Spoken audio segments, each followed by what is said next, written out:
Capítulo 12. Agora, os leitores já sabem, se é que há mais tempo não adivinharam, que a suposta Elvira não é mais do que a escrava Isaura, assim como Anselmo não passa do feitor Miguel, ambos os quais são já nossos conhecidos antigos.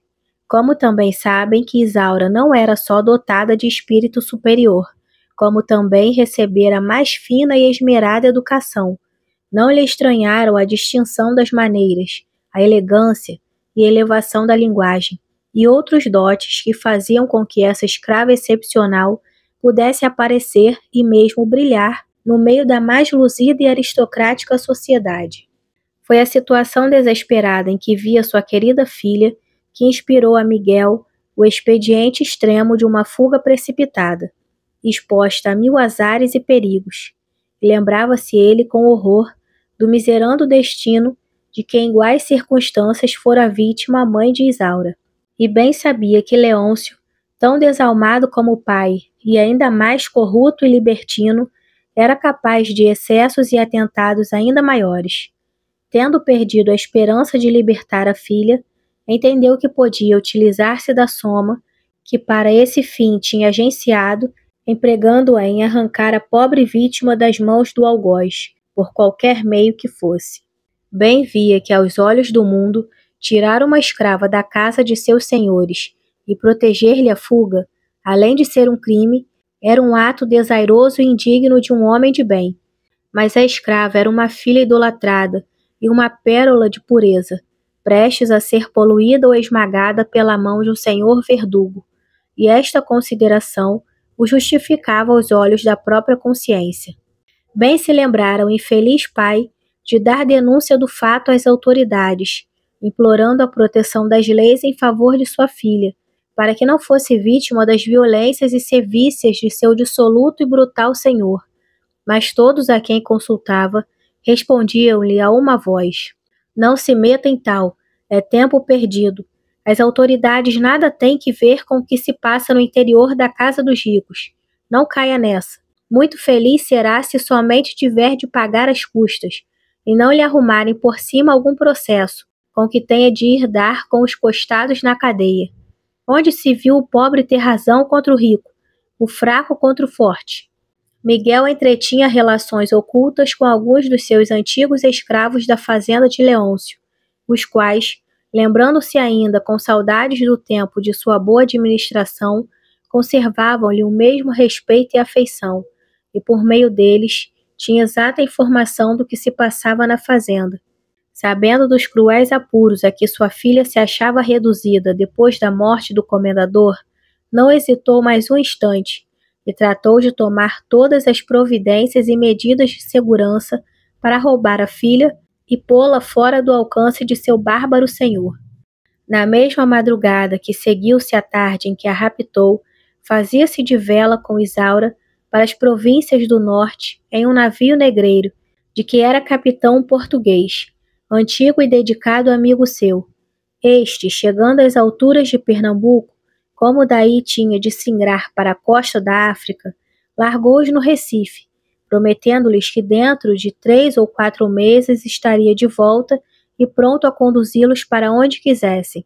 Miguel, que em sua profissão de jardineiro ou de feitor havia passado a vida desde a infância, dentro de um horizonte acanhado e em círculo muito limitado de relações, tinha pouco conhecimento e nenhuma experiência do mundo, e portanto não podia calcular todas as consequências da difícil posição em que ia colocar a si e a filha. Durante os longos anos que esteve feitorando a fazenda do comendador e de outros, não se dera senão uma ou outra fuga insignificante de escravos, somente por alguns dias e para alguma fazenda vizinha, e portanto não é para admirar que ele quase completamente ignorasse a amplitude dos direitos que tem o senhor sobre o escravo e os infinitos meios e recursos de que pode lançar mão para capturá-los em caso de fuga. Entendeu, pois, que em Pernambuco poderia viver com sua filha em plena seguridade, ao menos por 3 ou 4 meses, uma vez que se afastassem da sociedade o mais que pudessem e procurassem esconder sua vida na mais completa obscuridade. Isaura também, Se bem que tivesse o espírito mais atilado e esclarecido, longe do objeto principal de seu terror e aversão, não deixava de sentir-se tranquila, e até certo ponto descuidosa dos perigos a que vivia exposta.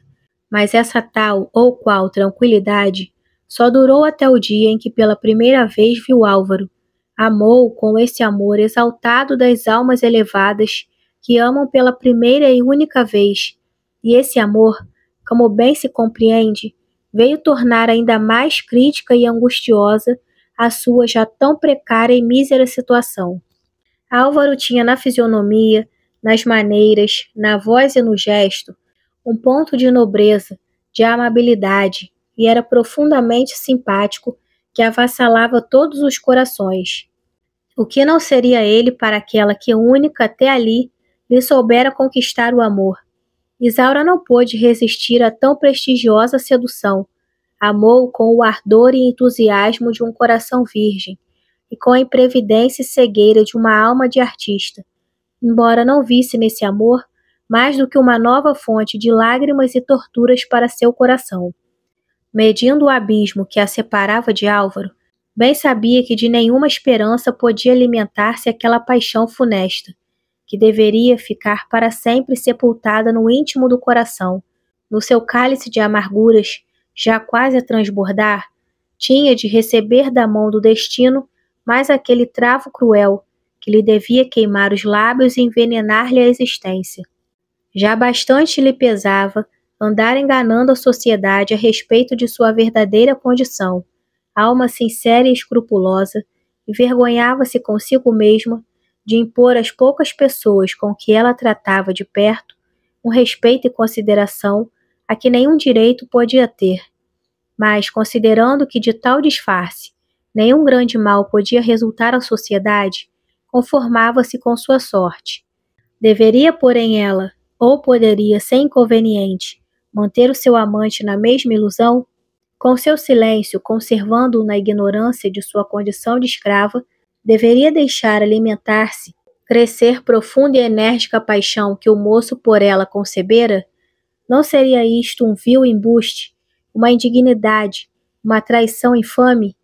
Não teria ele o direito ao saber da verdade, de acabrunhá-la de amargas exprobrações, de desprezá-la, de calcá-la aos pés, de tratá-la enfim como escrava abjeta e vil, que ficaria sendo? Oh, isto para mim seria mais horrível que 1000 mortes, exclamava ela no meio do angustioso embate de ideias que se lhe agitavam no espírito. Não, não devo iludi-lo. Isso seria uma infâmia. Vou-lhe contar tudo. É esse o meu dever e hei de cumpri-lo. Ficará sabendo que não pode, que não deve amar-me, porém ao menos não ficará com o direito de desprezar-me. Uma escrava que procede com lisura e lealdade pode ao menos ser estimada. Não, não devo enganá-lo, hei de revelar-lhe tudo. Esta era a resolução que lhe inspiravam seu natural pundonor e lealdade, e os ditames de uma consciência reta e delicada. Mas quando chegava o momento de pô-la em prática, fraqueava-lhe o coração, e Isaura ia deferindo de dia para dia a execução de seu propósito. Falecia-lhe de toda a coragem para quebrar por suas próprias mãos a doce quimera que tão deliciosamente a embalava, e em que às vezes conseguia esquecer por longo tempo sua mísera condição para lembrar-se somente que amava e era amada. Deixemos durar mais um dia, refletia ela consigo. Esta ilusória, mas inefável ventura. Sou uma condenada, que arrancam da masmorra para subir ao palco e fazer por momentos o papel da rainha feliz e poderosa. Quando descer, serei de novo sepultada em minha masmorra para nunca mais sair.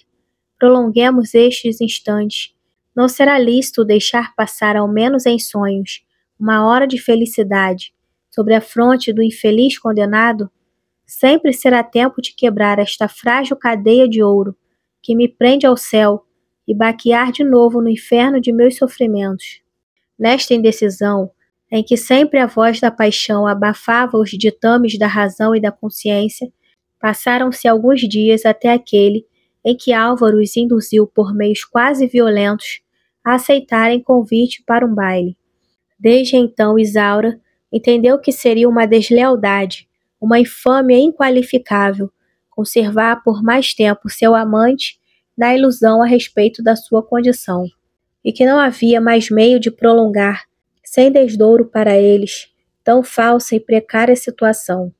Era muito abusar da ignorância do nobre e generoso mancebo, uma escrava fugida, apresentar-se em um baile e apavonar-se em seu braço a face mais brilhante e distinta classe de uma importante capital, era pagar com a mais feia ingratidão e a mais degradante deslealdade os serviços que com tanta delicadeza e amabilidade lhe haviam prestado. Isso repugnava absolutamente os escrúpulos da melindrosa consciência de Isaura.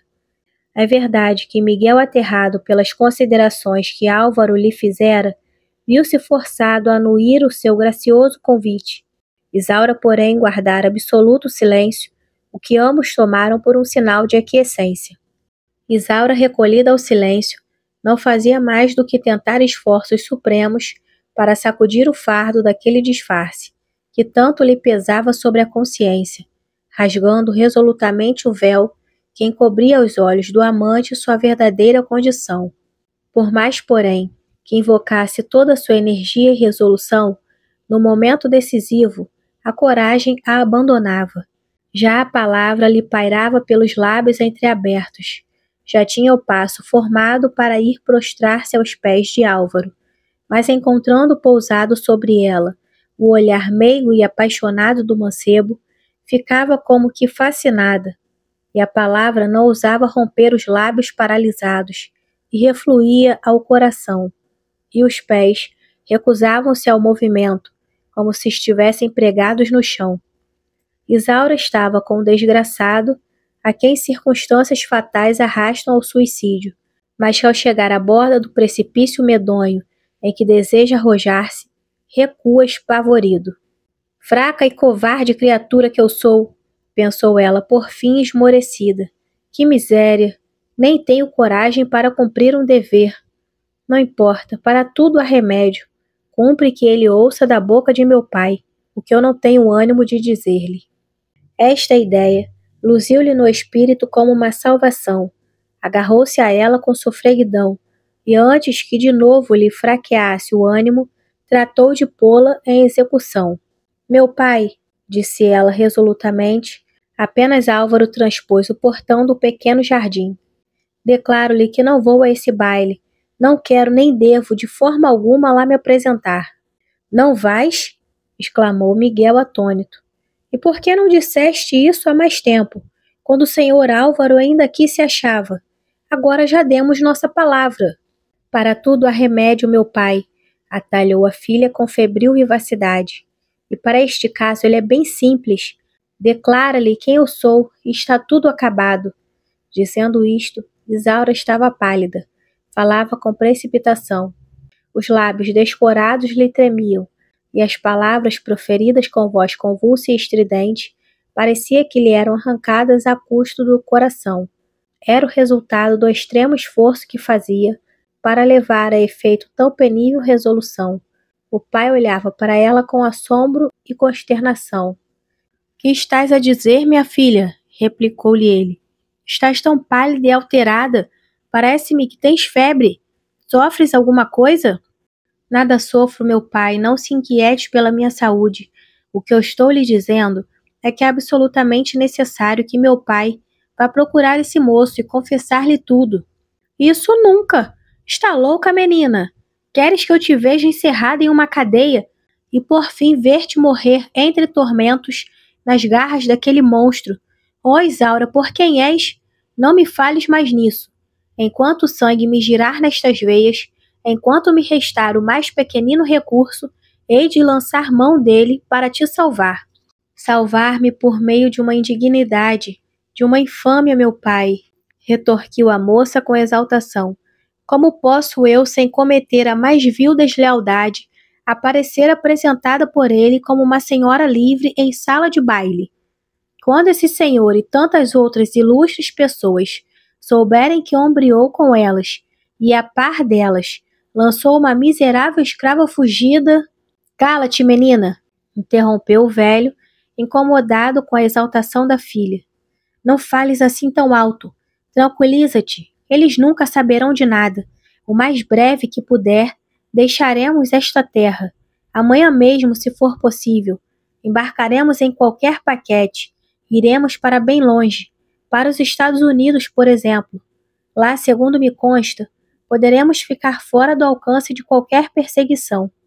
Eu, com o meu trabalho, e tu, com as tuas prendas e habilitações, podemos viver sem sofrer necessidade, e em qualquer parte do mundo. Ah, meu pai, essa ideia de irmos para tão longe, sem esperança que um dia poderemos voltar, isso me oprime o coração. Que remédio, minha filha. Já agora, ainda que tenhamos de ir para o fim do mundo, nos é forçoso fugir às garras do monstro. Mas esse moço que tanto se interessa por nós, o senhor Álvaro, nobre e generoso como é, sabendo da minha verdadeira condição e das terríveis circunstâncias que nos obrigam a andar assim fugitivos e disfarçados pelo mundo, talvez queira e possa nos amparar e valer contra as perseguições. E quem nos afiança isso? O mais certo é ele entregar-te ao desprezo, logo que saiba que não passas de uma escrava fugitiva. Se, despeitado com o logro que levou, não for o primeiro a denunciar-te à polícia. No transe em que nos achamos, é de absoluta necessidade enganar a ele e a todos. Se revelarmos a quem quer que seja o segredo de nossa posição, estamos perdidos. Toma coragem e vamos ao baile, minha filha. É um sacrifício cruel, mas passageiro, e devemos nos sujeitar a bem de nossa segurança. Em breve estaremos longe, e se algum dia souberem quem tu eras, que nos importa? Nunca mais nos verão o rosto, nem ouvirão nossos nomes. Tens a consciência escrupulosa em demasia. Se ignoram quem tu és, a tua companhia em nada os pode infamar. Com isso, não fazes mal a ninguém. É uma medida de salvação que todos te perdoariam. Meu pai, parece que tem razão, mas não sei por quê. Repugna-me absolutamente ao coração dar esse passo. Mas é preciso dá-lo, minha filha. Se não queres para nós ambos a desgraça e a morte. Se não formos a esse baile e desaparecermos de um dia para o outro como nos é forçoso, então as suspeitas que começamos a despertar tomarão muito mais vulto, e a polícia pôr-se-á à nossa pista e nos perseguirá por toda parte. É um sacrifício, na verdade, mas não será ele muito mais suave do que as perseguições da polícia, a prisão, as torturas e a morte. E o que é que podes esperar em casa de teu senhor? Isaura não respondeu. Seu espírito agitava-se entre as mais pungentes e amargas reflexões. As palavras de seu pai a tinham abismado em glacial e profundo desalento. Aturdida por tantos golpes, sua alma debatia-se em um mar de dúvidas e perplexidades, como frágil barca em meio de um oceano irritado, sacudida aos bolés por vagalhões desencontrados. O grito de sua consciência escrupulosa e delicada, a lisura e sinceridade de seu coração, que não podia acomodar-se com o embuste e a mentira, e uma espécie de vago pressentimento que lhe pesava sobre o espírito, a desviavam daquele baile, e por momentos pareciam fixar definitivamente a sua resolução, e firme neste propósito, dizia consigo mesma: não, não irei.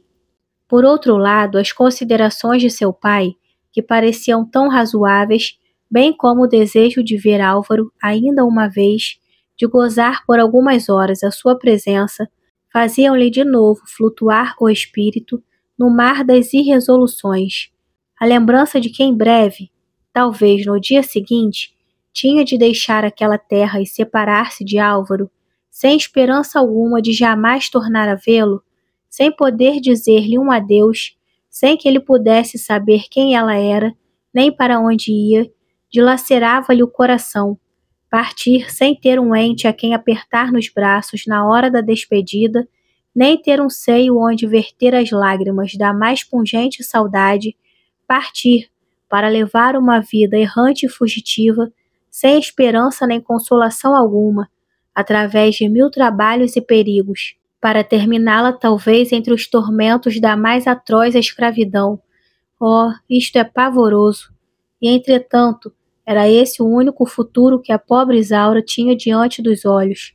Mas não, tinha ainda diante de si uma noite inteira de prazer e de ventura, uma noite esplêndida de baile e regozijo de seu amante, respirando o mesmo ar, inebriando-se de sua voz, bebendo o seu hálito, recolhendo dentro d'alma seus olhares apaixonados, sentindo na sua a pressão daquela mão adorada, contando as pulsações daquele coração que só por ela palpitava.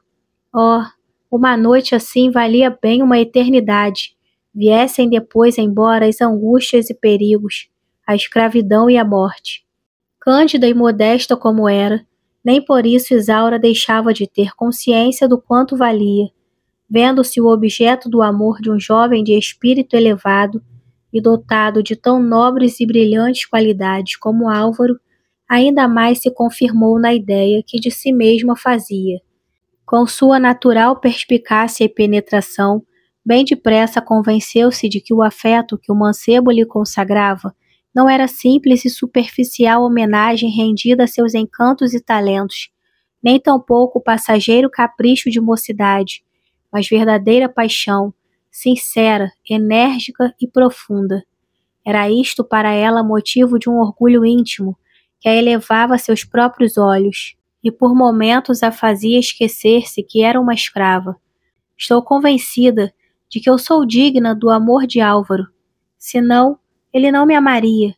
E se sou digna de seu amor, por que não serei de me apresentar no seio da mais brilhante sociedade?